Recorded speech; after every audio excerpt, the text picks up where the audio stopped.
Hello and welcome to the Guns on Pegs podcast with me, George Brown. Me, Chris Horn. How you doing, Chris? Very good. I'm slightly struggling in the fact that you won quite a lot of money last night and I didn't. Oh, well, I was going to comment on the fact that that you coming in didn't have the usual delay while you try and remember what it is you're supposed to say. I was drinking about a split second before. But yes, I did win some money. We had a nice night at the races. We had a lovely night. It was a lovely team outing at Epsom Races. It was a quite local affair with a lot of hardcore gamblers and us. There were almost more horses than people. It was a weird experience, having only been to the sort of the bigger, the Ascots of this world in recent times. That was You're a bit fancy. It was a bit like a night you of the dogs, only do wasn't it? Royal Ascot and the Derby. Yes, absolutely. It was good fun, but hold on, you bet pretty much on outsiders all night. Not quite, but I don't like backing favourites. And it worked for you. Well, sometimes. No, it worked. It did work in the last race. It worked. It's the time it needs to work, isn't it? I'd given myself a budget, and I had £10 of my budget left. Are you with that? No way you were that strict. And I thought, bugger it, I'm going to back this wild outsider, and it came in.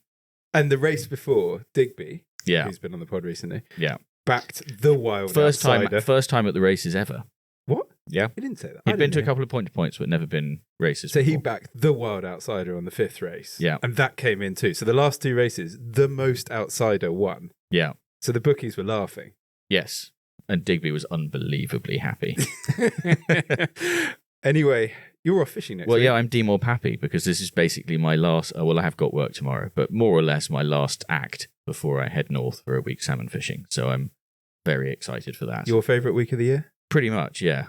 No, definitely my favourite. It's looking really promising. The last couple of groups have had really good weeks.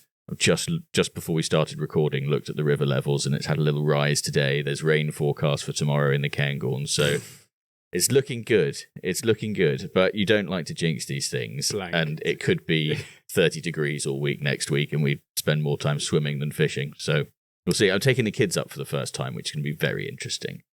Daddy, every 3 minutes. Yeah, needed poo. Very good. So that's going to be very exciting. Well, I hope you have a good time and you don't blank. I'm pretty sure we won't blank. I might blank, but as a party we won't.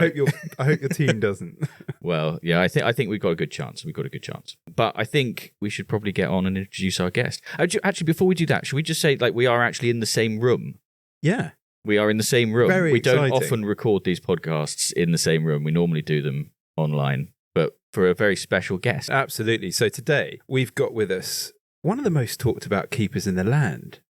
We're going to come on to that. He's wincing. Could be good or bad, couldn't it? Well, yeah, he did get expelled from the same school that he and I went to when we were very young. And that's not the reason he's one of the most talked about keepers in the land. He got expelled for poaching pheasants aged 12. Wow. But more importantly, he's in charge of possibly the greatest shoot there is. That is something we are absolutely coming back to. Yep. Our guest today is head keeper at the Duke of Norfolk's Arundel Estate in West Sussex and oversees their incredible Grey Partridge shoot and their pheasant shoot. On a more high-level scale, his role is sort of much bigger than that. He's a key player in the Peppering Biodiversity Project, which was initially set up to save the wild grey partridge from local extinction on the South Downs. That goal has been achieved, and Peppering is one of the most successful biodiversity recovery projects of its kind in Europe. We will soon find out where they're going from here, but before we do, put down your humane cable restraints, put your hands together for Charlie Mellor. Welcome, Charlie. Thank you very much. That was quite the introduction, I must say. That's the idea. Yeah, it was a bit give with one hand and take away with the other, though. I thought it was quite unfair of him to bring up your troubled school days like that. Go on. But it obviously set you on the path to greatness. If so you're poaching at 12, you were guaranteed this is your destination. Yeah, I think there was no doubt from the age of probably about 10 what my future sort of career path was actually. Yeah, and I haven't deviated, which is good. What was your preferred poaching technique back then? And follow-up question, what's your preferred poaching technique now? Well, funnily enough, that poaching technique was actually going to one of the release pens on the local Orwell Park estate shoot, cutting holes in the rabbit netting around the bottom of the release pen, putting snares in the holes and catching said poults as they came through the holes. Poults as well. Yes, terrible, I know. Terrible. They're a delicacy in Suffolk, I'm given to understand. Yeah. Yeah. Another time my mother decided it was a good idea to bring a recently trapped mink in on sort of Wednesday sports afternoon and show all the teachers and mates at school. That was quite the sort of show and tell, you know. So wow, that's awesome. Did you have family connections into gamekeeping then? well, no, not really. Funnily enough, I grew up on a sort of small holding in Suffolk, but we had kind of, I don't know, half a mile of river. So most of my time was spent trying to trap mink and various other, you know, pest species in the area. So yeah. So how are things looking at peppering at the moment? Where are we in your annual cycle? Well, we are probably at the most sort of critical time. I say critical time. The critical time has passed. We're at the moment we're in the time of year when, let's just say, the lid is on, so that the crops are at an all-time high. You're seeing a few glimpses of coveys, you know, and broods, and you know, you see some good signs. There's some not so bad, you know, not so good signs, and you're just trying to kind of build a picture of what it's going to be later on when we can actually tell what's happening once it's a bit harvest is too done. early to know how things are, but you've seen some good stuff, you've seen some bad stuff, and it's a bit of a kind of tense moment for exactly you then. Exactly that. One day, I mean, literally, one day you'll go around and you'll see some cracking broods, and you'll come home sort of, you know, on cloud nine, and the next day you'll see some not so good broods, and, you know, sort of up and down at the moment. But there's some good signs. There's definitely some good signs. And if you're listening to this driving home from your Boxing Day shoot, it's the 4th of July right now for the purposes of this conversation. Yeah. So when is it that, obviously, like, we've been talking a bit about grouse recently. That's obviously crucial time, like coming up. They're really starting to know what's happening. When is it that you get you absolutely know where you're at? Is it first day actually? Or is it much sooner? I mean, you know, you can basically we start a kind of running brood average from sort of middle of June. So all the keepers are given a form, and they jot down any broods they see, and you always write down the sort of minimum. So if you see a pair with 8 chicks, you write it down as 8 chicks, and if you see it a week later with 12, then you put it on your new form as 12, and you can start to build a bit of a picture, and you start to build a kind of running kind of brood average throughout the season, and yeah, so far it's looking okay, but I mean, you can't really tell until after harvest. So generally what we do is keepers go away in August, and then we come back from our holidays and start counting once the harvest is in, and then you can build a proper picture. Just for now, and last bit before we get on to what we're drinking, because that's important, but just for now, the partridge numbers at peppering, how have they looked over the last 5 years? And when you say okay, is that because you're sort of constantly having consistent years now? Are you still on? I mean, we're definitely still learning. It's quite fun enough if you look at the last. I mean, I've been at peppering for sort of 15 years now, and actually, if you look at it over the last, say, 15 years, it's quite cyclical. You know, you have one really good year, and then it sort of comes down slowly. Then you have a sort of a terrible year, and then it builds up again, and it's very interesting that if you look at it, it is quite cyclical. No matter what you do, you know. And Chris said this was the last question about this before later, but I want to ask this question. How much of that is the weather, and what impact has this wet spring, wet summer had, if any, or is it still too early to tell? Well, funnily enough, weather does play a big part in it. And one of our 2012, which I don't know whether you can remember, but it was a horrendously wet sort of June. We had a record pair count that year, and it was all looking absolutely brilliant. And then sort of beginning of June, it started raining, and it didn't stop for sort of 72 hours. And there was, you know, we were finding hens dead on nests, and you know, you could tell in mid-June that it was a wipeout. You know, basically, my opinion is, for what it's worth, a really good partridge year is generally a really good kind of crop year. So up on the downs, if we get, it's quite dry, you know, it's very dry, chalky, light land. If we get a really good, you know, a kind of fairly damp May, so we get rain in May and a bit of sun in June, then generally the crops will do well. And then normally what you find is the partridges have done pretty well as well. That's interesting. So when you said cyclical, you're actually seeing more consistent trends. It's not like there's so much learning. Oh, you said you're learning, but not like that's having massive impacts outside of the impact of the weather on an annual basis. Yeah, but I think different challenges come up. I mean, I really do think, I never thought I'd say this, but I do think that climate change is starting to have an impact. Really? I mean, those really hot, dry summers like we had, 2 years ago? Yeah. I mean, we had nearly 40 degrees at home, and it was a terrible year. I mean, it was one of the worst partridge years we've ever had. We all thought that it was going to be a brilliant partridge year because, of course, all the kind of older boys said, well, 1976, we had a drought year and it was the best partridge year ever. But it didn't work that way in 2022 or whenever it was, 21. Yeah, so you don't want any extremes. No. You just want a bit of heat, a bit of rain to get the insects going. Just an average British summer, basically. Sounds like wine. Yeah, exactly. An average British summer. Speaking of wine, although I don't see any on the table here, Charlie, what's that you're drinking? So I've actually bought a little bit of a selection from home. So we've got a brewery on the estate, which is owned by one of the boss's sons, Fauna Brewery. Bit of a shout out there, look. And I've actually bought some of their Wild Dog IPA, which, as a matter of fact, the beaters adore. And we put an annual beaters and loaders and pickers up barbecue on, sort of in August. And I mean the beaters and the pickers up and stuff. I mean they go through hundreds of pints of the stuff. Same with the Cheetah Lager. So I've got a selection for you all of that. So we've got some lagers and some IPAs. And then I've actually also got a couple of bottles of the Arundel Brewery Sussex Gold, which is the golden ale. Look at that. Yeah. Arundel Brewery. A bit of a mixture. So Fauna, that's exciting. So Fauna. So where can you find this? So this is, I mean, funnily enough, we've got a brewery on the estate, and they've got sort of like a tap room, and they do food and all that kind of stuff, which is cool.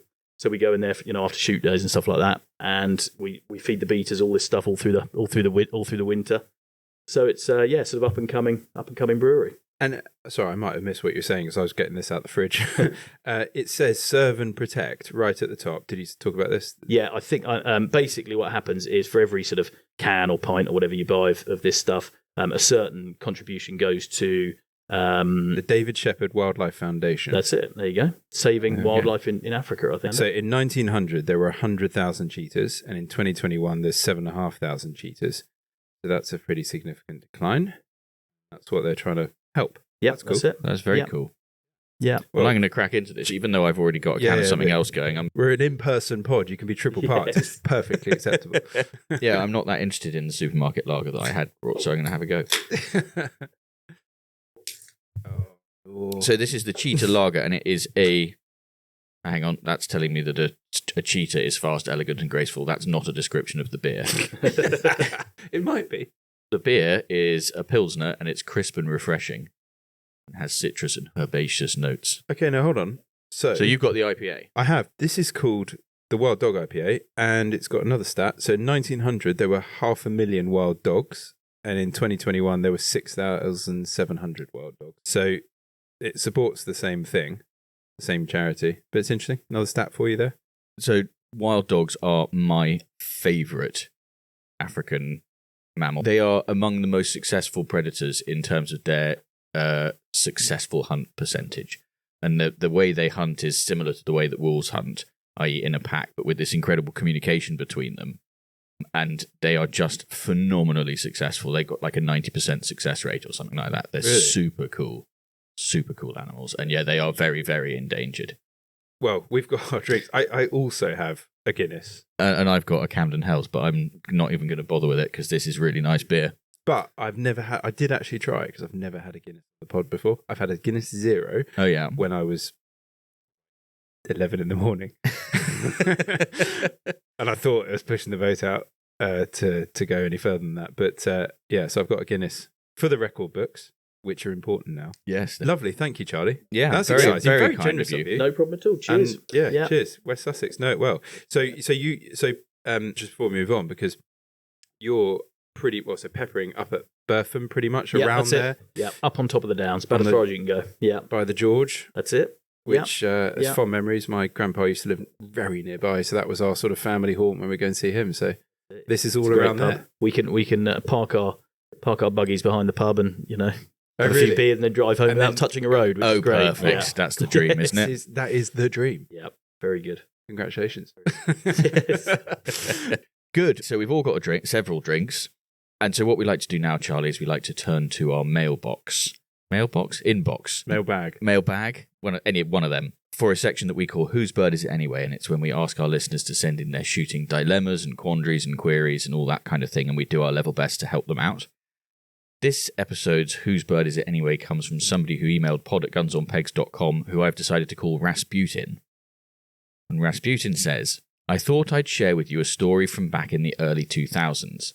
I had a growing interest in shooting, but no direct family or friendship links to the sport through which to learn more and to participate. However, my girlfriend at the time had a sister, Rachel, who lived in North Yorkshire and had got very involved in local life, including beating and picking up on a number of local pheasant and grouse shoots. My girlfriend made a call to her sister and they arranged a trip for me to stay with her in late August. The date came around and we drove from Worthing to North Yorkshire, arriving in late afternoon. The next day we set off for the grouse moor, where Rachel had got me a place in the beating line and my education began. It was the agent's day, and the guns, as they arrived, were resplendent in their brand new tweeds, and even as a newcomer to the sport, I could sense that many of them were not experienced shots. On the first drive of the day, my overwhelming sense was one of wishing I was a lot fitter, and wondering how much walking, having to lift my feet up nearly to my hips each step, I was going to be able to manage. However, pride kept me going. On the second drive of the day, we were beating down a slight slope towards the butts, which made walking a little easier. As we drew nearer the line of guns, the keeper blew the first whistle. I'd been briefed on the significance of this whistle, and therefore had an expectation of what was expected of the guns from this point. A minute or so later, we flushed a bird which flew directly towards the guns, and to my surprise and then horror, I watched one of the guns raise his gun to line up on the bird, and also on myself and my neighbouring beater. I didn't need to be experienced in the field to know what to do next. I shouted, "Get down!" and the two of us crouched with heads down, and the shot flew no more than a few feet over our heads. Obviously, I lived to tell the tale, but what should I, the shoot captain, or the agent have done in this situation? In this situation? Very specific question. I also want to know what happened after. Well, it's a topic that I think we tend to shy away from a little bit on the podcast, but one that in shooting in general, which is safety on shoot days. I think it's an interesting case in point. So just to clarify, because he covers it, but just in case there's any avoidance of doubt for what happened here. On a grouse drive, there's two whistles. First whistle, guns only shoot behind. It's quite an art to sort of look slightly over your shoulder, because you don't want to face fully towards the beaters and then have to move your feet right at the point. Yep. You kind of want to be slightly set up, so you sort of look back on yourself. That whistle goes, you can only shoot behind because the beaters are getting very close. I think I might have mentioned this before, but it always surprises me, for me, how late that whistle goes sometimes. I'm like, how close the beaters are. At a beater at the end of my barrels, pulling the trigger, going, I know they're a long way away, but it still feels funny. So anyway, so he's saying, at that point, what should he have done? And so what do we reckon? You experience this. How close do you reckon, if you're a grouse keeper at this point in time, how close are you blowing the whistle for your team of beaters? I guess it's sort of, I mean, I go up on the moors a few times a year, and I mean, they're probably 100 yards out when the horn goes. Not very far. Generally, we use a horn. You blow the horn once, and then it's so it's a horn to finish the drive. But it's probably about 100 yards. But 100 yards. I mean, George Digweed's shot clays and broken clays at 100 yards. Yeah. I mean, I guess those boys have got it down to an art. They know exactly where the safe spot is. They know that when they hit that peat hag, it's that's time to blow the horn, and yeah. But they've got it down to an art. So as a beater in that situation, though, a brand new beater as well, can he say something? In the situation of being shot at within 100 yards? Does he say something to the gun? Does he say something to the shoot captain, to the agent, to the keeper? Who does he talk to? Charlie, what are you doing? You're a new beater within 100 yards and you're being shot at. What do you do? Well, I think the first thing you do is you'd go and see the head keeper and say, look, this has happened. And then the head keeper's got a very awkward conversation. I mean, surely everyone knew it happened. Well, yeah, because that when you're in the butt at that point, it's a very closed environment. Yeah, because there's not many grouse getting up at that point, and if you're the one who gets a shot, because not many guns at that point do within. I mean, unless he was he on the flank, or was he? Does not say. No, you see, on the flank, it is a bit of a dodgy. It can be a bit of a dodgy place. Would they put a new beater on the flank? Probably not. Well, it depends how fit he is. If he's unfit, maybe he was on the flank. So it's a bit. It's a bit more sort of. It's not quite as. But actually, dry. I mean, presumably there is a loader in the butt at the same time, and actually, if they were novice guns, as it sounds like, it's possibly the responsibility of the loader / minder to so fast though, isn't it? It's so fast. That grouse gets up, he's gone, oh my god, he's thinking that, let's say the loader's thinking he's going to turn around, he's gone, shit no, and by the time he's pulled the trigger, like I think I can see this happening. But I mean, as you do, I'm almost like, what do you do as a beta? Like in the moment, he did exactly the right thing. He just jump on the floor as quickly. Yeah. I mean, he said he crouched, very brave. I'd be like face planting into the heather. I mean, we laugh, thankfully, because he's emailed us. Yeah, yeah. It's funny because I've got my first grouse day coming up in about 2 months' time, just under 2 months.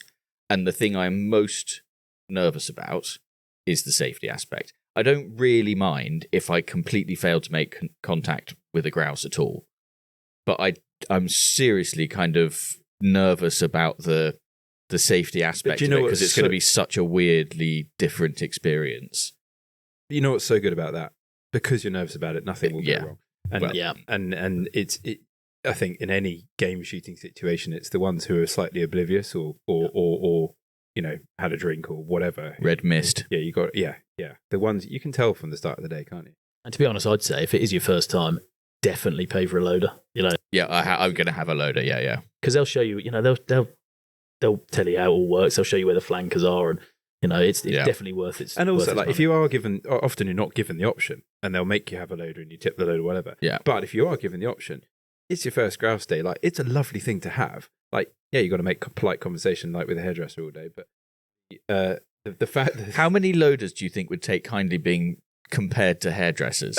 And I'm not saying anything about loaders or hairdressers here. Yeah. But okay, I'm sorry about that. That was unfair. You're going to have to tip every loader you ever have a lot more now. And we already know from the last episode that tipping isn't your strong point.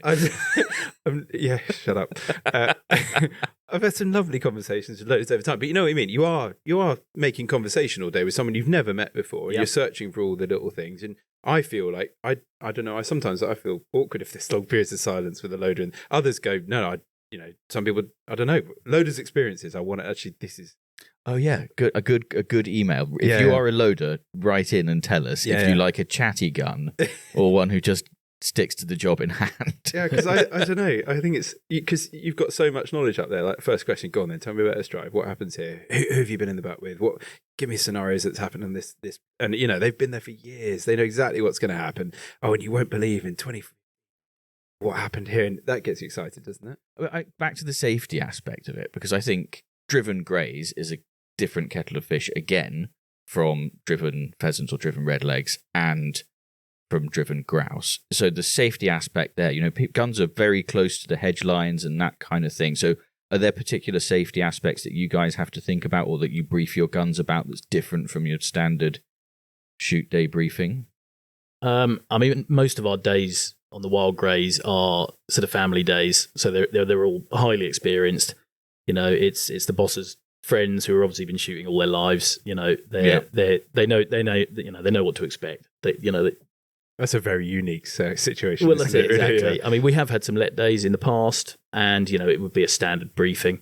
The greys, you're always stood behind a hedge. I mean, we've tried many years ago to, drive them sort of over short hedges and stuff. But if those greys can see the guns, they will not go forward. Really? Whatever you do, even if they've got a 50 mile an hour up behind them, they will not go forward. They see the guns and they break out the sides. We supply glasses to all the flankers. That's a confidence booster, isn't it? But I mean, you can get ricochets and all sorts of things. It's just especially on the chalk with this flint on the surface. It's just good health and safety to provide them. And but touch wood, we haven't had an accident. But it's they're shooting generally at 45 degrees. As those partridges hit the hedge, they flare, and they're shooting quite high up in the air actually. And are they flaring at that point because they're seeing the guns? Yeah. So basically, the way you drive greys is you have sort of a flank coming out from sort of gun number 1 and a flank coming out from gun number 8. So, the other side of the hedge. And, the main beating line are sort of bringing them in and sort of funneling them in between the flanks. And the flanks, a lot of the time, are staying hidden.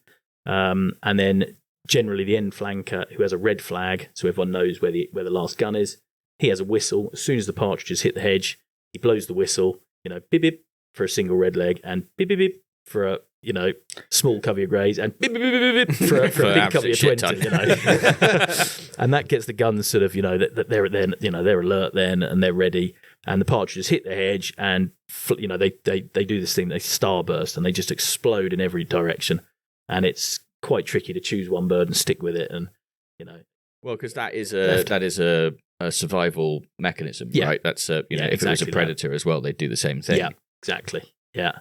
So back to Rasputin. He's hit the deck. He's now. I think the question is, now he's got up, what does he do? Yeah.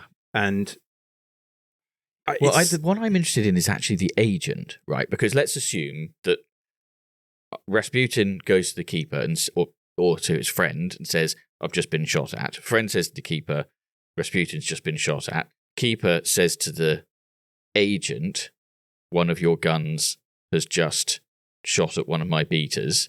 What does the agent then do? The agent has to, he has to, go and have a pretty awkward conversation. Yeah. And he's then got to make the decision that either he sends him home, which is never easy to do, but at the end of the day, it falls on his head, it falls on his shoulders. So if there is an accident, it's on the agent's shoulders. Or he's got to say, if it ever happens again, it's never easy. I think all head keepers have probably had that awkward conversation, and you've just got to read them the right act, You've got to take the gun for the scenario, like everything about that person. If it's a truly honest mistake. Yeah. And they were supremely nervous and they did the wrong thing and they just didn't know. That's not likely to happen again. But if it's someone who you think, I don't know about that, that's got to be sending them home territory. Yeah. It'd be interesting to know the other beaters' reactions, because if there's no way that in that scenario others didn't see it. Neighbouring guns would have seen it, and the other beaters either side of this person would have seen it. Because a lot of beaters might say, until he goes home, I'm not walking again. Danger money. That's just a negotiating position, though, isn't it? What, danger money? Probably not talk about this anymore, but okay, moving on. This would absolutely ruin the day, wouldn't it? Because it would really taint the atmosphere. Yeah. Basically, long story short, most of the briefings at home are done by our ex sort of estate manager who's retired now. He hosts the day, so he'd do the guns briefing, so he'd deal with that side of it. But on a cock day, keepers days, beaters days, I will do my briefing in the morning, and I'll say to everyone, look, if I see anyone take a dangerous shot, you're going home. I can't. Got so many people out, we cannot risk it. That's the key. Don't make it awkward when it happens. Confront it. Yeah. So this is the scenario. You've got to, because at the end of the day, it takes a second to lose an eye, or worse. Well, I'm glad he was fit enough to email it. I think it was. I don't know if he's looking for advice for when it happens again, more than here's the story. I think. Yeah, it was more like here's the story. Yeah. It's quite rare though, thankfully. Less rare to get shot if you're in the butt. Yeah, that does happen. The butt sticks, shooting over the top. When you're on a grouse and it's coming towards you, and then it goes in between you and the next butt. Yeah. To not follow that, your instinct is stick and keep following. You've done it at shooting schools all your life. You've done it on every other game bird. To not follow that and to whip the gun up and then try again, tough. Yeah. Well, that's the bit that gives me the heebie-jeebies more than anything. Because I think, even if it's the question of the beaters coming towards me and shooting at birds that would be considered low on a driven pheasant day, if I don't feel comfortable pulling the trigger with them out there, if I can see them, then I just won't pull the trigger. It's the instinct of pulling through a bird when I shouldn't. The only thing is though, and this is so the best grouse shots are so aggressive. Well, that's like if it's going through the line, you're toast, right? You've got to be getting those shots off early, and you need to know. You just get them in and know that you got to want to kill it, and otherwise you'll just miss. Because if there's any hesitation, you're toast. Especially if there's a wind behind. Yeah, very exciting for you. I can't believe how excited I am. Well, I'm secretly hoping I absolutely hate it, because if I love it, it's yet another expensive hobby that I've got to find the money and excuses to indulge. Yeah. When you're going in August? Yeah, at the end of August. August grouse can be, Charlie might want to add, August grouse can be one of those. If you've shot quite a lot of partridges where you live, you might go, I don't get this. And it's very, very different to if the weather's slightly different and there's a decent wind and so on. And it also depends where you are, either side of the A1. There's a lot of chat about that. Yeah. Yeah, it's going to be interesting. It's going to be great one way or the other. It's going to be a hell of an experience. And no, actually, I don't hope I hate it. I hope I'm shit at it. Because if I'm good, then it's going to be a problem. Yeah. If I'm really bad, then we go, good, I've tried it, I was terrible, don't need to do it again. If I'm good, then the question will be, was that fluke? I'm going to have to do it again to find out if it was just complete beginner's luck. And I think actually pretty much the same date when you're going.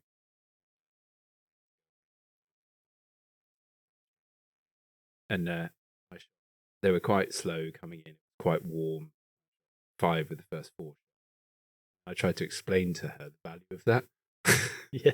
How did that go down with your ex-girlfriend? She just looked like completely mad. Like the world was completely mad. What's going on? Anyway. Yeah. We had a day, 2 days actually, the boss very kindly. We had kind of a lot of grouse up on the moor in Yorkshire, and the boss very kindly invited all the keepers from down south to go and have a go at them, and he was sort of minus 37 or something, and howling northerly, and it was not for the faint-hearted, should we say? Yeah, not for the faint-hearted, but great fun. Excellent. So yeah, if you get shot at, hit the deck, and then complain. Definitely. I mean, I should say that there's a bit of the email that I cut that said that he's just had his best shooting season, his most active shooting season ever. So it didn't put him off. That's the most important thing. We've got an unpopular opinion, George. What do you want to know about Rasputin? Oh yeah, go. He was famously unkillable. Did you know that? They tried to kill him so many times. They shot him and they poisoned him and they chucked him in the river and he kept coming back. Yeah, a lot of it's myth. They thought he was some sort of wizard. So yes, unpopular opinion, go. This actually comes from an article posted on Scribehound last week. It comes from Will Pocklington, a good friend of ours, former editor of Basque's Shooting and Conservation magazine, now a Scribehounder. Will's article makes the case for introducing a competency exam for game shots similar to those that are required for hunters on the continent. It got quite a bit of discussion, and we couldn't not include it. Correct. A competency exam for game shots. I mean, on the basis that most of your days, Charlie, are with the most experienced, most privileged shots that ever take place, you're kind of thinking, I need for this, but go on. I know you've got an opinion on something like this. God, it's a difficult one. It is a difficult one. I mean, I think certificates of competency are good in all things. You must have done tons of We've done tons of them, and it gets more and more and more each year. And I think actually in the future, if we're going to retain certain methods of predator control and things, we're going to have to embrace it even more, to prove that we are following best practice and, we're trained and all the rest of it. I think if someone wants to really shoot game, then maybe they should have to do a certain test or. Let's talk through the competency exams that you would have taken as a keeper in your profession, right at the top. Yeah.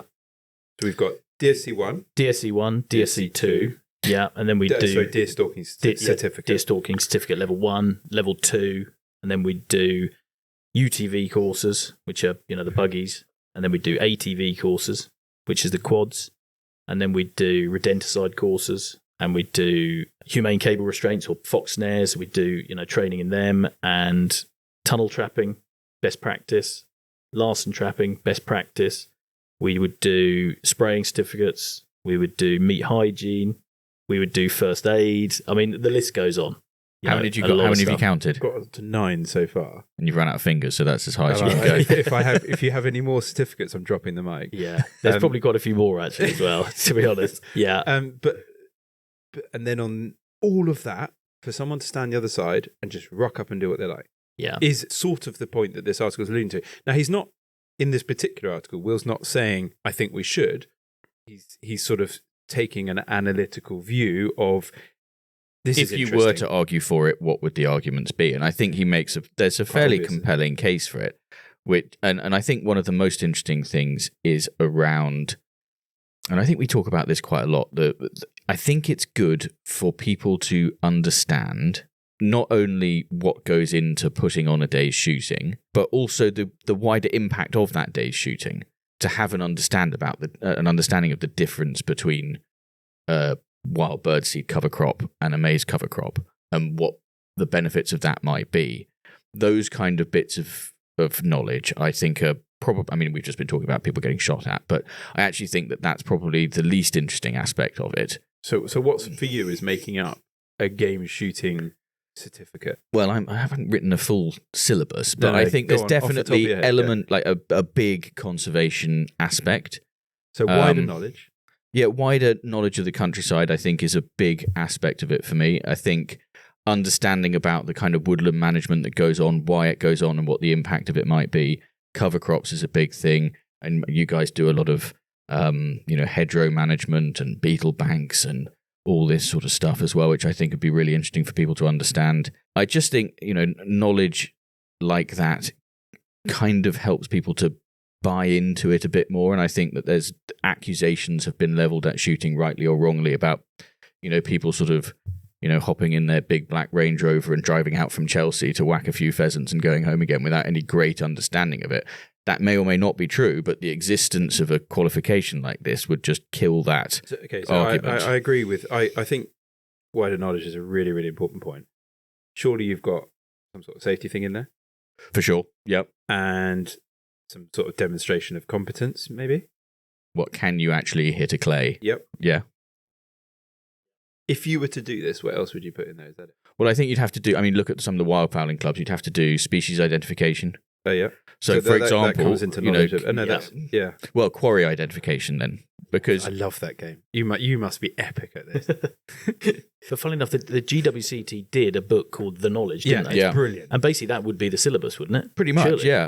I'm not be. sure if I require game shots to know the required stocking, maximum stocking density of a pheasant release pen. I don't know if I think a basic understanding of it would be good, wouldn't it? Well, let's be honest, this is not a new conversation, but it's right to have brought it up, and it's right that we continually revisit things that we might not have implemented last year, but we keep analysing. Yeah. The GWCT knowledge provided they actually have a game shooting certificate, GSC1. I think maybe someone shoot me, but anyway, BASC or GWCT.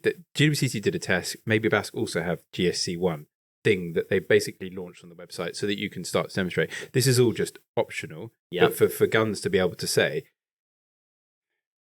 Problem is, we talk about barriers to entry with firearms licensing. We're about to, I want to go there, but we're about to have probably a Labour government which is proposing full cost recovery on firearms licensing. That's another barrier to entry, the cost. If you have a certificate and you talk about the people coming out of, like, let's say, corporate days or whatever, massively chucks in a problem in regard to the growth of game shooting and the number of participants within it. You're correct. It is a barrier to entry. There's a part of me that thinks there should be barriers to entry. Not like gatekeeping, but it shouldn't just be easy. It's a privilege that we get to do these things. Even if you're paying for it, it's a privilege to have the opportunity to do it. And I actually think that it might place a bit more value on. That's a very, very fair point. Putting something, making it a higher bar, making it something that you achieve is something to then talk about. It actually can increase the. I do think some of the ones that you read about I think the German ones, sort of like almost like a full year of weekends that you have to go and sit in a classroom with other people who want to be hunters, and so I think that's quite full on. And I think when you introduced it, you'd also have to do something about the people who have been doing it for a really long time. I can't see your boss lining up to take an exam.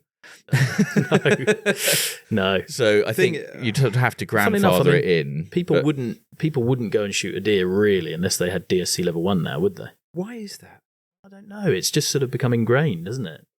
Is it because it's bigger? I do think there's an element to that. And Steve Ranella, Meat Eater guy, he's got a theory that if it's got eyelashes, you tend to think a bit more. Yeah. You tend to think a bit more about it. And actually the firearms licensing lot, if someone, one of our young lads wants to get a 243 or something, the first thing they ask is, has he got DSC level 1? Yeah. So it is quite an important part of, the police are starting owning a centerfire rifle. Yeah. Without it actually being a requirement. Exactly. It's just part of the sort of conversation they have when they pop round. Yeah, definitely. That's interesting. I mean, I don't know if there is a right answer to this. I can see both sides of the argument completely. So one of the problems we've got is game shooting. There is no sort of centralized, apart from your interaction with a lot of these with game shooting is through a shoot. 9 a.m. on a Wednesday morning, and ultimately the gatekeeper in that scenario, on behalf of shooting, is the shoot host. And if you're a paying gun, that shoot host has to say, Charlie, welcome. Show me your GSC one. They're not doing that. Well, in fact, the number of shoot briefings I've had that say, please bring your shotgun certificate, and then I have never been asked. Or bloody proof of insurance. Yeah. I mean, is it a legal requirement? I don't know. I can't imagine it's a legal requirement, but it's definitely a good idea. Yeah, exactly. Very, very complicated. Yeah. Lots of merits for it. It's the sort of thing that has to start to get traction through voluntary take-up. And then people go, actually, this is...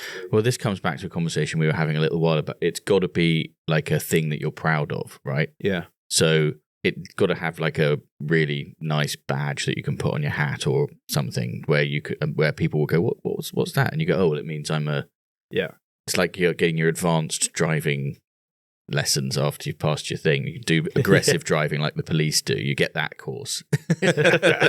Although they call it defensive driving, but they mean going really fast. Yeah. So it needs to be kind of aspirational, I think, if to get that voluntary uptake. Yeah. I don't want to be the person that has to stand up. No. Quite controversial. Yeah, it is. It is. Opinions on a postcard, please. pod@gunsonpegs.com. Yeah, I think I'd love to get the listeners' thoughts on it, actually. Yeah. Are we going to rule on whether this is unpopular or not, though? What, that we should have one? I don't suppose Will's argument was one way or the other, let's assume that it was broadly in favour of the idea, or at least entertaining the debate. So, okay, first of all, is it a good idea to have the debate? Yes. Because we've just done that. Good. Yeah, okay. In 2 years' time, should we have one of these? And in 10 years' time, should we have one of these? I would say 10 years' time, there probably will be one. And should be one? I mean, it might well help shooting in the long run. But if we said 10 years, this is what we think we should have. Yeah. We give ourselves a 10-year run it. This is everything that we don't do. Yeah. We don't go 30 years. We don't know everything must remain the same as it was in 1921.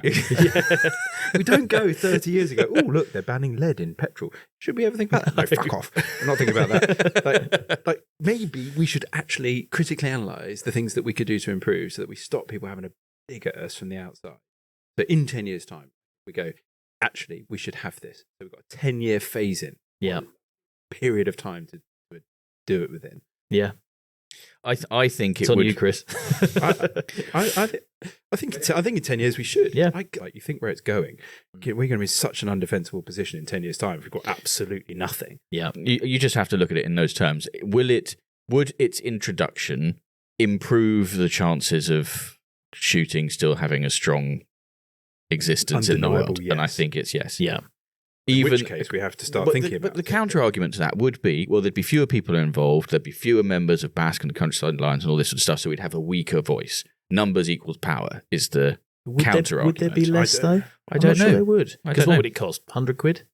Well, I don't think you could argue it costs nothing. You could say to all the clay shooting schools, yeah, do this as part of the first lesson. It's part of your thing to help get people. I don't know, like it would cost some. There'd be some administration involved. Yeah. Like we really wouldn't put. It shouldn't be a money thing. It should just be a time and just a frustrational barrier to entry. And like you do actually have to go there and just sign a piece of paper and demonstrate. I mean, traditionally, wasn't it? It was, I remember when I first started shooting. Literally, my father gave me a 410 and I followed him around the fields and I never had a cartridge for about 3 years and then all of a sudden he gave me a cartridge and I had a little plastic pop gun. That's it. Yeah. Davy Crockett thing that went. I look at them for my kids. I look at them every Christmas. I go, "Is 4 too young for one of these?" Well, it's bigger than they are, so maybe. But next year, perhaps. But I suppose because shooting has become so popular now and so accessible, which is a great thing. The entry into it is not like probably you don't serve your apprenticeship in the same way anymore. No. I think that's the problem. That's why this conversation has come up. Yeah, but maybe there is a sort of mentorship. There is in DSC 1, isn't there? There's a kind of mentorship aspect to it, isn't there? Yeah. So maybe that is the model that we should be talking about. And then the question is whether it's voluntary or not. And it sounds like DSC1 has become a sort of de facto thing that's just a good idea to do. Nobody really minds doing it because it means that you're not going to make the mistakes that people are scared about making. You know, for anything like this to work, you need figureheads to adopt this now and say, let's say your boss, Duke of Norfolk, he says, do you know what, guys, I think I've done something like this, like let's say the GWCT's online test or Basque's test. Like if they start doing that, that becomes a trend setting piece. And if the right people are setting the trend, it will get back to the aspirational side of it. 100%. Yeah. Done. Good. There we go. Popular opinion. We do that every week. Yeah. It's easy when you've had a drink, isn't it? Good. Right. So Rasputin will, I think, deserve some garters for that. And now you, Charlie, are the newest members of the most noble order of the garters and will very soon be in receipt of a set of the much coveted Guns on Pegs podcast shooting sock garters. If you too have got a shooting confession, quandary, or a query that you'd like us and our guests to help you with, or if you've got an unpopular opinion, or if you'd like to tell us about a drive with a great name or a forgotten drive, or if you have a shooting hero that you would like to nominate and you would like a set of garters, drop us an email to pod@gunsonpegs.com. Reminder, shooting heroes. So this goes out very soon. This is your last chance. Absolutely last chance, yeah. We have, at 4 p.m. on the Saturday of the Game Fair, in the Game Fair Theatre, our Shooting Heroes episode. And we are going to announce the winners of this particular competition. Nominate a real shooting hero, someone who goes above and beyond to share shooting with those who may not otherwise have been involved. Game could be any aspect. Taking people out beating and getting them shot at for the first time. Any aspect of getting people involved in becoming a friend of what we love. Correct. They could win a day's fishing on the test or a peg on a shoot day, thanks to our very lovely listener, who I'm hoping is going to be at the Game Fair. He's going to be there on the Friday, not the Saturday, sadly. But what I'll do is I'll collar him on the stand. We'll record a little message for that Shooting Heroes episode. So if that brings someone into mind, pod@gunsonpegs.com, we'd absolutely love to hear them because they deserve some recognition. Just on drives, got any cracking drive names where you are? A lot of ones in the park actually are named after, don't ask me which Civil War, but one of the American sort of Civil Wars. So we've got Fort Putnam and we've got Bunker Hill and Pewdene. But don't ask me when the battles were or anything like that. Because why? Yeah, I'm not quite sure why. Well, presumably because a family member was in some way involved. Quite possibly. I've never actually asked the boss, but yeah, that's probably hand. why. I can't Google, but yes, there's probably quite why. Clear link there, isn't there, between Petworth, Arundel, even. Staying in. I think the best one we had in Suffolk. I used to work in Suffolk, and many years ago, and we had a drive called Bushy Hole, Excellent. which was a very good drive actually as well. Oh God. Staying in. Good. Right. I said it in the intro. Yeah, big claim. Is peppering the best shoot? There's a whole bloody pod episode on this point. But we don't have to spend long on this, but just a quick clarification. This is a wild Grey Partridge, English Partridge shoot with immense amounts of work that have gone into producing a surplus of Grey Partridge, shootable surplus of Grey Partridge on beautiful countryside with huge biodiversity conservational benefits as a result of doing that. So the feeling of even being there is almost unrivaled. The fact that there are so few days, the fact that it's one of the greatest assets that English has, for you to be on possibly the greatest Grey Partridge shoot, top of all of the other game birds. What do you think, Charlie? You're head keeper of it. God, that's a difficult one. If you say no, do you get the sack? I mean, I think peppering's quite unique. Not quite so unique nowadays because there's actually quite a few of these Partridge projects cropping up. I mean, if you want to know more about it, then the boss and Roger Morgan Grenville have written a good book about the whole project and how it's all worked. But long and short of it, sort of 20, 30 years ago, Dr. Dick Potts, who was the sort of head of the GWCT back in the day, Game Conservancy, as it was then, basically came and saw the boss and said, look, unless you do something pretty soon, you're going to lose the wild grey partridge on the whole of the South Downs. And the boss basically said, look, that's not going to happen on my watch. Down in history is that's what he said, And, I mean, the one thing about it is we've gone whole hog. We, kind of Rolls Royce, kind of no expense spared. And we're very lucky that, at the head of it is someone who is intensely passionate about conservation and shooting and the links between shooting and conservation. And we've got a great team, all the farm workers, all the keepers. And it's just, we've made a lot of mistakes along the way, and we've sort of learned from our mistakes. And we've also got the benefit of we've been going for, 15, 20 years now. So we've sort of, learned as we've gone. Yeah. You haven't answered the question. I haven't answered the question. Are you going to let them get away with not answering the question? No, I want to answer. So are you saying, look, what you've done is you've done amazing conservation work. You've brought the grey partridge back from the brink. Are the birds any good? Is that what you're saying? It couldn't be further from what I'm saying. Because going back to your point about understanding within the game shooting certificate and the rest of it, I think when you get a peg, when you're on a peg anywhere, understanding what's gone into putting you on that peg, one of the most crucial aspects of enjoyment for that day, I think. And that's what makes grouse shooting so... Yep. And yours is a step above that in terms of the effort required, I think. I mean, I remember talking to a wild partridge keeper years ago, Ted Streeter, who was head keeper at West Barsham up in Norfolk. And they used to call North Norfolk in those days a sort of golden triangle. Yeah. So you had sort of Sandringham, you had Holcombe, you had Houghton, Walsingham, West Barsham, all the, it was 40, 50,000 acres, whatever. And so you had the benefit of scale, as happens on the grouse moors. So you've got wall-to-wall keepers for a long way. I think the thing at Peppering is that we are a little island. Yeah. And so you've just, you might lose 40% of your grey partridges over winter. And whereas in Norfolk, they probably gain 20% back. There's, it's all sort of, we just lose. We don't actually gain anything back apart from predators. You haven't got any neighbours trying to do what you're doing? I mean, there's a few, there's a few, around us that are doing a bit, but on our scale, no, not really. So we're quite an island. How many of your neighbours get grey partridges? I mean, they all get grey partridges, definitely. But they're all like surpluses? Oh, no, probably not shootable surpluses. But I mean, I've always said that the difference between a stock and a shootable surplus is there's a big jump between a good shootable surplus and a stock. Can you put some numbers on that? What would, on your place, what are you looking at there? So Peppering, actually, originally we were sort of about 2,000 acres, something like that. And we would say that a good stock to leave on 2,000 acres would be about 1,000, 1,200.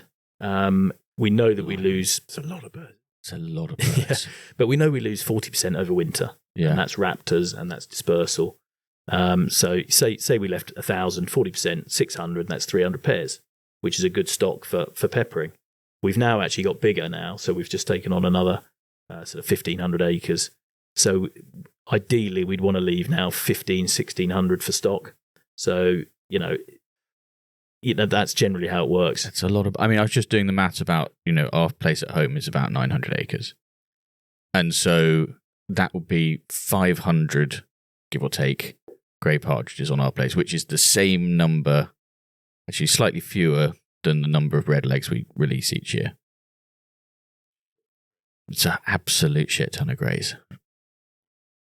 And so then a shootable surplus is how many? Well, shootable surplus. Okay, so the way we do it, we start the year in sort of February. We do our pair counts in March. So each of the keepers gets a big map of their beat. Each beat is probably about 1,000 acres. How many have you got? So keepers on the partridges, there's 4 and me. So I have a small beat in the middle. And each of the keepers has about sort of 1,000 acres. With a big deck chair and a cigar. Yeah, exactly. So I'm right in the middle, surrounded by the other guys. But each keeper would be given a map, and they go around their beat, and it takes 2-3 weeks to do the pair count. And you just drive around in the Land Rover, and you mark every pair on with a pair of greys with a blue cross, and every pair of redlegs with a red cross. and you have to be very careful that you don't double count. So you sort of, if you see a pair and then you do that count in the evening, you make sure that you see that first pair before you add on. Do you know what I mean? You've got to be very careful that you don't double count pairs, and that's why it takes so long. And actually nowadays, now there's more and more raptors about. We're finding that the counting moving about a bit more takes a lot longer, and also we used to get 2 hours in the morning and 2 hours in the evening, but now you basically get an hour in the morning, and then the first harrier or buzzard comes over, and they're into cover.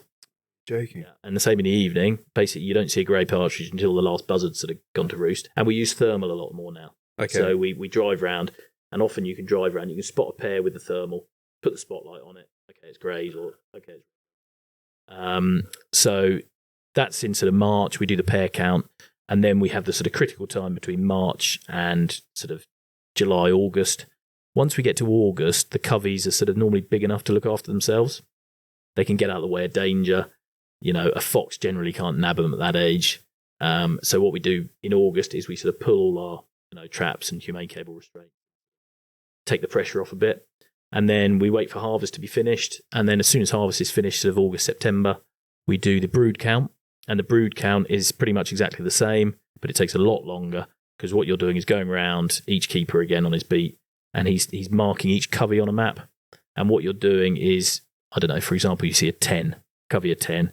You have to look at that and you have to work out exactly what it's made up of, because it's no good just thinking, okay, well, that's a pair with 8, because actually in a bad year, it might be 5 barren pairs. Yeah.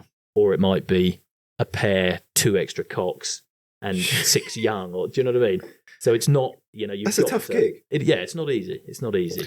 And then you can start to build your picture. So then what we do is we do our final sum, which is we tally up the total amount of young, and we tally up the total amount of hens and adult cocks, and you divide the total young by the total adult hens, and that gives you your average brood size.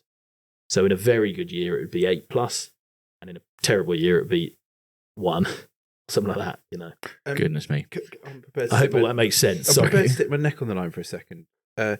Greys, male and female, you can tell the difference at what distance? Yeah, you can.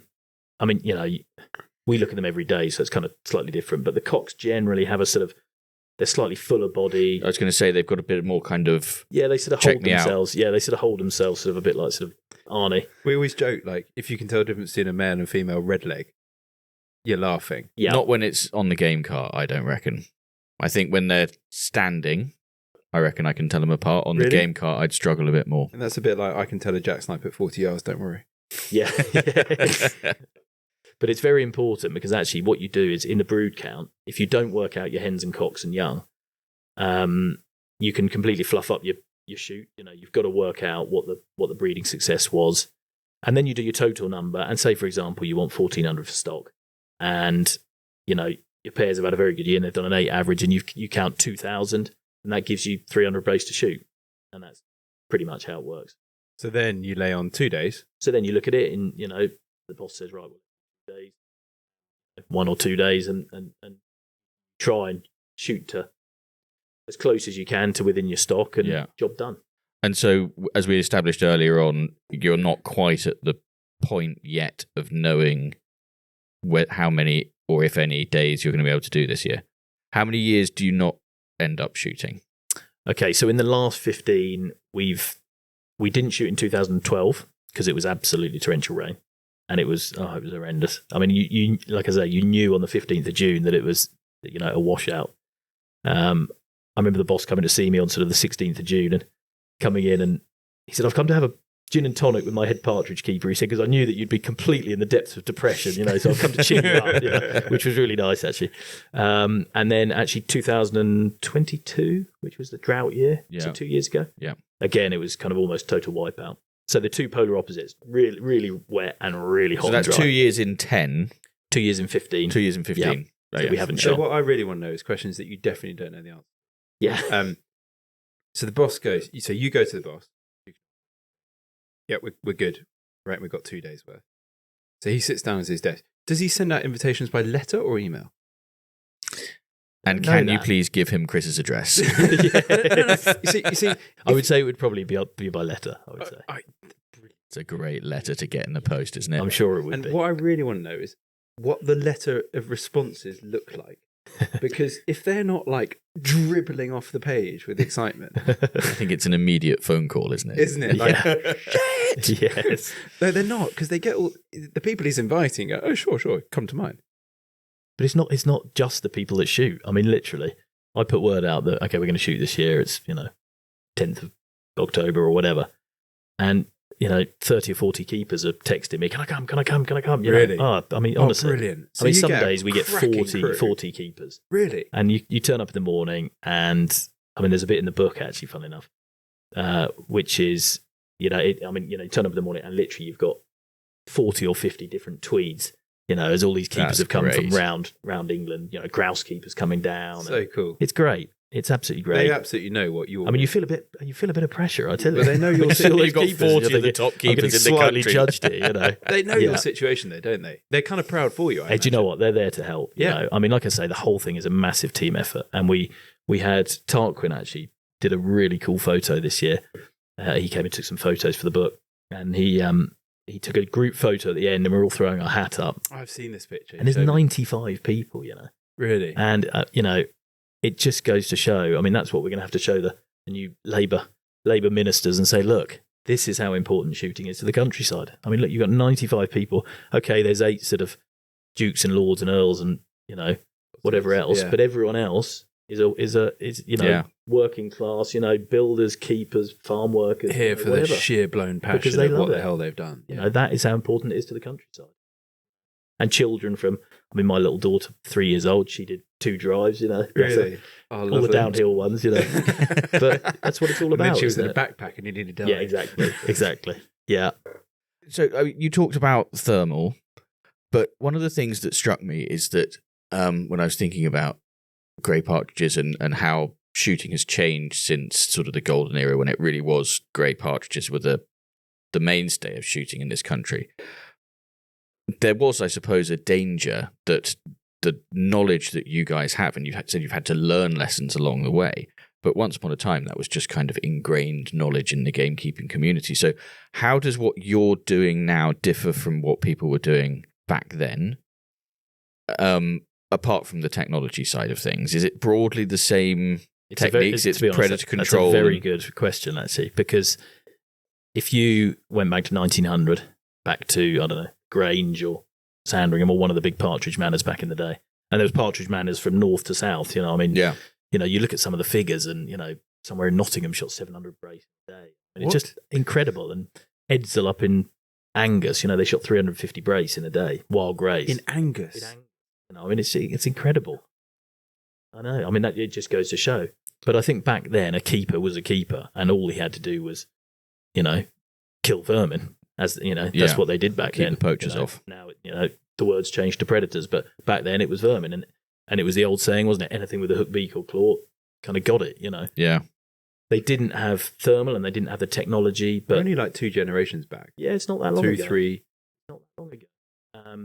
See why some of these old boys are But like they a didn't bit have to think struggling. about insects, Yeah. because actually there was no spray, so every field was a conservation headland. Yeah. From middle to Yeah. the outside edge. Yeah, Conservation yeah. field. Yeah. Yeah. The whole field was. They didn't have to think about conservation. They didn't. There's nothing like that. They literally just had to hammer the predators, and that was. So in many ways, so people will talk about lost knowledge, but actually what you're doing is building knowledge, which is what you've already sort of implied. But that's an amazing thing, and you're sort of creating the roadmap for other people who might want to follow in your footsteps, presumably, and generating science in some ways. I mean, I would say that most wild partridge keepers nowadays, okay, they're gamekeepers, but you could also call them conservationists, ecologists. I mean, they have as much knowledge of the countryside and sort of how it works as some of the top, in inverted commas, scientists. Well,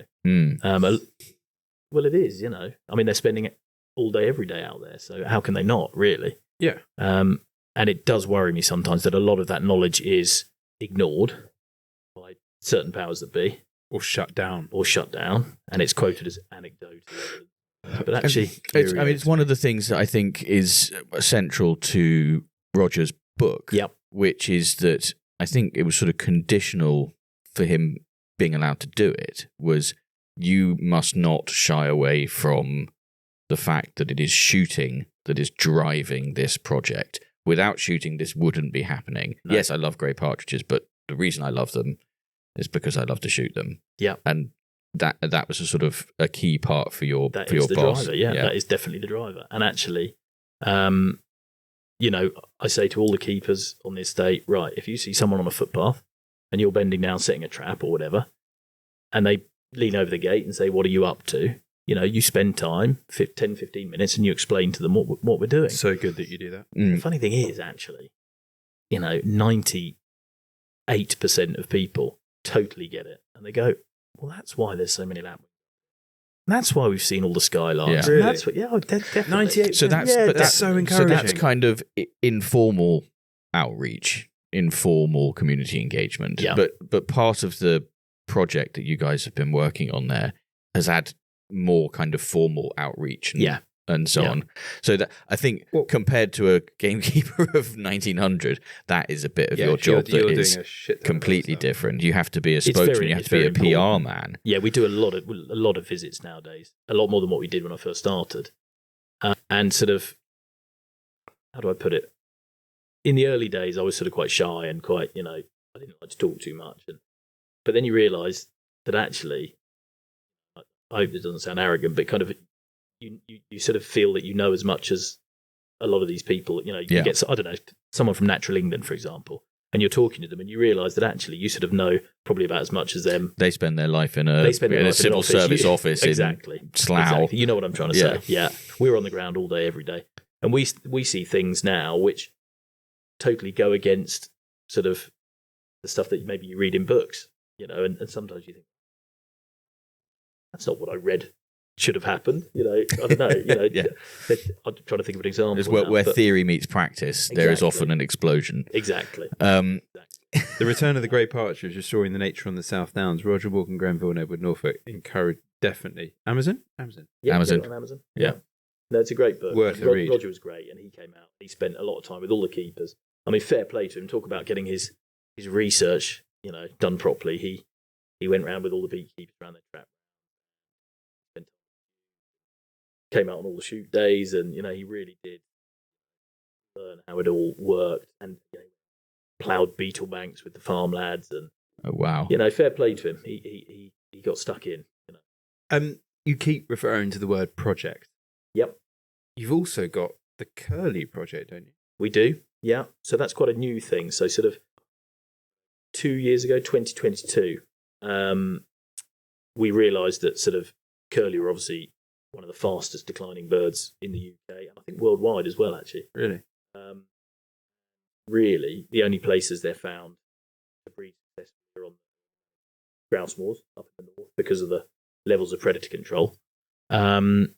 So the boss decided that, you know, he kind of came up with this idea. Why don't we try and get a license from Natural England to bring some eggs down from the moors and hatch them and rear them down at Peppering, and then release them at 50 days old, and see whether we can restore a breeding population on the downs.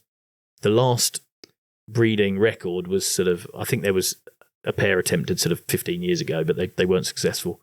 And apart from that, I think it was Ashdown Forest, right, which is sort of East Sussex, I think, isn't it? Yeah, and that was back in 91 or something like that. So quite a long time ago. But on the downs, there's no records anytime recently. Yeah, so this is 2022. So 2022, we got the first 40 down, 40 eggs. Getting the license was not the easiest thing in the world. We don't even want to go there. Let's not even go there. Yeah. But we finally got the license literally about 2 days. Despite all the hard work they were about to do and all the great things they were going to do for science. And it was self-funded. Yeah, of course, yeah. It was self-funded. No, it's not okay. You know? You must take a government grant. Yes. But anyway, we finally got there. We got the license. We got the eggs down. And I think that first year we released sort of 35, something like that. And then the following year, so last year, maybe about 30, something like that. And then actually last year it expanded. So Lord Cranbourne's estate in Dorset. So Bo, who's the head keeper there, he was with us at Peppering for years. He's a great mate of mine. They sort of took 40 eggs as well. And also Philip Merrick's place in Kent, which is Elmley. they took 40 eggs as well. So we expand, because we were successful in the first year, Natural England let us expand it to 120 eggs. And also it was found that the curlews that the eggs were taken from up on the moors very soon re-nested. Brilliant. So it wasn't actually having any impact on the population. Yeah. So this year is then crucial year. This year is year 2. So the second year or third year, sorry. And we came into sort of January, February, and kind of all fingers crossed, and everyone had said to us, Andrew Hoodless at GWCT, and well, they might come back in the sort of second, not their first year, but their second year. So they might come back. To keep everyone up. So they disappear off to the coast. Yeah, so basically they leave peppering. Yeah. Yeah, we open the pens, just like a partridge release pen. You open that up, off they fly. Yeah. And then you don't see them for 2 years. But we put satellite transmitters on them. Yeah. On sort of 15 of them. Right. Because, they're very expensive, 1,500 quid a tag or something. So we put tags on 15 of them, and then the GWCT keep tabs on them and can tell us where they are. So they went all over the place. I mean, one went to France, some went to the ex-estuary, Wales. I mean, all over the place. Ours are Scilly. Some went to Pagham. They don't just pop down to Brighton. No, I mean, some do, but, some go a long way, And then they just, for 2 years. And then the hope is that in their second spring, they might come back and breed. And I remember this spring, we were all everyone had their fingers crossed and all the rest of it.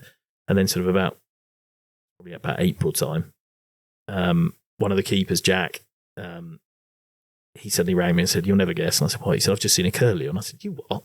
He said, "I've just seen a curlew." No way. I said, "Well, can you take a photo?" So anyway, he took a brilliant photo, and I sent it through to the boss, and we were all just dumbstruck that this curlew had come back. Amazing. Amazing. And then it disappeared again. So I was like, rah. No. And then about a week later, another one turned up. We got all excited again, and then it disappeared again. And then Jack rang one morning and he said, "Well, I've just seen 3. He said, "You what?" And he'd seen 3 curlews. So we kind of read the leg tags, and we could see which ones they were and where they'd come, where we'd released them and all that kind of stuff. So you can read the leg tags from his photos? Yeah, they have little flags on them. Well, we went up and looked with the scope. to see what they were. And then they disappeared. And then one morning on my beat, I was driving around, and I looked across the field and I thought, okay, hair. Hang on, that's not a hare. What's that? And I got the pie nose out, and there was a pair of curlew out on this spring drilling, spring barley. And then I saw them the next day, and then I saw them the next day, and the next day. And then eggs. 3 weeks later, you'd drive along and you'd see one, and then all of a sudden you'd see 2, and you think, hang on, where's that second one been? And I suddenly thought, well, there might well be a nest here. Brilliant. And I quietly went to the bottom of the field and looked from the gate and watched the second one, and she quietly went back through the cover. It was a sort of set-aside field, so it was perfect. And she had a lot of lapwings nesting around her. There was probably 6 pairs of lapwings on it. So she had this sort of protection. Yeah. So any buzzard or kite or anything that came near the field was attacked by the lapwings, And I watched her back, and she headed to this little bit of mustard, I think it was, and I managed to mark it and crept out. And I remember walking up to it and just thinking, oh my days, that is a curlew nest. And the rest is history, really. In terms of the conservation, then, are you having to do different form of conservation to look after the curlew, or is it the same habitat? No, exactly Benefit the same. of the Grey Partridge. Yeah, exactly the same. We always say, and it sounds a bit corny, but the Grey Partridge is a barometer species. Yeah. So if they're doing well, kind of everything else is. The hares are doing well, the lapwings are doing well, all the ground nesting birds do well, and it's mainly the predator control and the habitat work. Yeah. So. Well, that's a pretty cool moment. I think we probably need to start wrapping this up, Chris. Talk about this forever. I know, but we can't. Okay, we can. We get the part. We need to ask Charlie about his desert island shooting. We do, yeah. So we're wrapping this up. So, Charlie, the extinction level event asteroid hits tomorrow. You've heard this before, haven't you? I have. Yeah, I have. Your affairs are in order, loved ones and enemies reconciled, dogs fed, tomatoes watered. You're in the middle of your beat on your deck chair, smoking that cigar, thinking about the last day ever. I think I'd probably take myself back to sort of 1890. Is that possible? Yeah, okay, the time machine. So I'd get on the time machine. I'd go back to 1890 to the Grange in Hampshire, which was Lord Ashburton's very famous estate, and it was considered the best partridge manor in the whole country. Right. back in those days, East Anglia was sort of the hub of wild partridges. And then all of a sudden, these big bags started being reported from the Grange in Hampshire, and everyone sort of denounced it. And, you can't shoot bags like that in Hampshire, It's only in East Anglia. Anyway, there was a keeper there called Charles Marlowe, who used to ride around on a white horse, apparently. Quite a bit brilliant. of a legend. You need to bring this back. I know. a bit of a legend. That would be And spectacular. I think you need to lobby for it. You don't need a quad bike. My daughter's got a Shetland, but it probably It's not quite the same. Not quite the same. Hey, we sponsored a Shetland. Yeah. It's not quite the same as a keeper riding around a Grey Partridge and a white horse. A white horse would be quite cool. But he, fun enough, he was known as the Prince of Partridge driving. So he knew how to drive his greys, and apparently he could get a woman to bend over, sort of 2 fields away, and he could drive every covey on a 100-acre field up her skirt. That's what they used to say. That's definitely been taken too far. Yeah. You might have to cut that one. Staying in. But anyway, I think it would definitely be at the Grange, and it would be with all my great shooting mates, some of whom would go back years and years and years, and we'd have a proper, October day on the wild greys. I'd never want to shoot them at peppering because I meant to ask this earlier. You've never shot them? I've never, no, definitely not, and I wouldn't want to. But a lot of people on your own shoot anyway. Yeah, but on the basis of what you do, that's also a gear up. Yeah. Yeah, well, this is what Steve Coleman was saying, right? He didn't really want to shoot his own grouse. No, that's it. Didn't want to shoot his own grouse. No. Cool, did he? Well, he particularly didn't want to shoot his own birds. It does get a bit like that because the thing is, especially with the greys, you because they're so territorial, you learn different birds. Which bird's which? Yeah. But how does that pale cockbird? Him, and the cock with the bald head where he went into a larson and tried to attack a crow and got caught. You know individual birds, and so you just wouldn't want weird, to. Isn't it? How does the Duke feel about this? I mean, obviously he shoots on his days, right? I think. I mean, he says this quite readily, so I don't think I'm saying that out of term. But I think when he first shot them, which was 2009, he was a bit worried about how he'd feel about it because this was I'm not 3, 4, surprised. 5 years in the making. All of a sudden, it's right. Okay, we've got Dick had said to him, right, we've got enough to shoot. The first covey hits the hedge, and I think he went on a record as saying, then he said, I completely forgot about that. He said, and shot the first one, and I was absolutely fine. Oh, really? Which is good. The red mist descended and exactly. back to normal service. Okay. Yeah. But no, I think my day would be at the Grange. It would be with my great mates, and we'd have a day on the wild greys, and the pub afterwards. Yeah, probably the what's the one in? Go on. This is the important part. I can't remember what it's called now. The Wool Pack. The Wool Pack near the Grange, right near the Grange in Alresford. In Alresford. Oh, I've stayed there. Have you? Rooms? They have got. I think they have got rooms. Yeah, they probably do. Yeah. So we'd go to the Wool Pack afterwards for steaks and red wine. Lovely. Proper day. Day. I mean, we'd normally say at this point that is something that you could almost do it. Yes. You can't. No. Yeah, 1890 though. I'm thinking they are probably triple gunning at that stage. I don't know actually. Do you know what? Funnily enough, Kate, you're not stuffing from your pocket, are you? No, definitely not. Double guns. So who are you taking as your loader? Go on, name a mate that's designated loader. I'd probably take Dale. Actually, he's a pretty quick loader. He'll be chuffed to hear this because he lives quite near the Grange as well. And actually, he got married at the Grange, funnily enough, as well. Really? So it would be quite apt to have him to load for me. This would be the icing on the cake. Well done, you're loading. Yeah. And do you know what? Funnily enough, a little funny little quirky story here. But Kate and I went there. My wife went there a few years ago, and we went into Northington Churchyard, which is right on the Grange, and we actually found Charles Marlowe's grave. Oh, and that's do you know cool. what? He's almost buried next door to Lord Ashburton, which is amazing. Wow. Oh, cool. Yeah. And we'd shot the greys, and I took some partridge feathers in my pocket, and I scattered them on his grave, which we thought was quite sort of that's lovely. Quite cool. Bit sad, but quite cool. And they say that shooting is just about posh people shooting stuff out of the sky.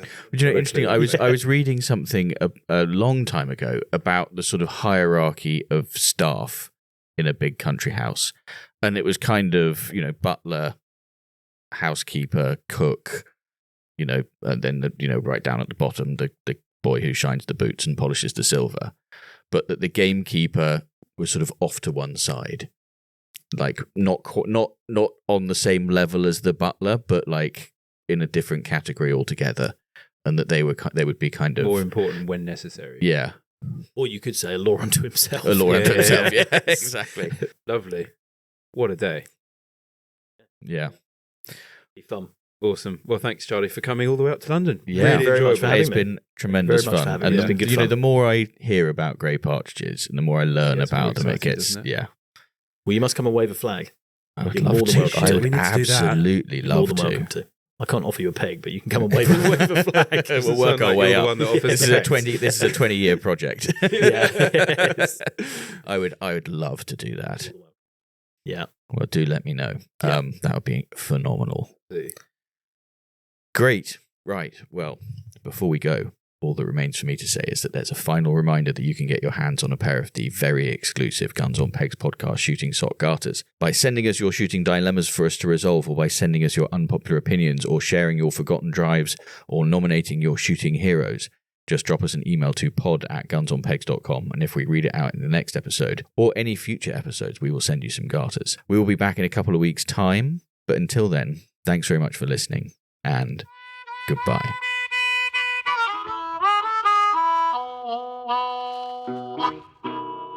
La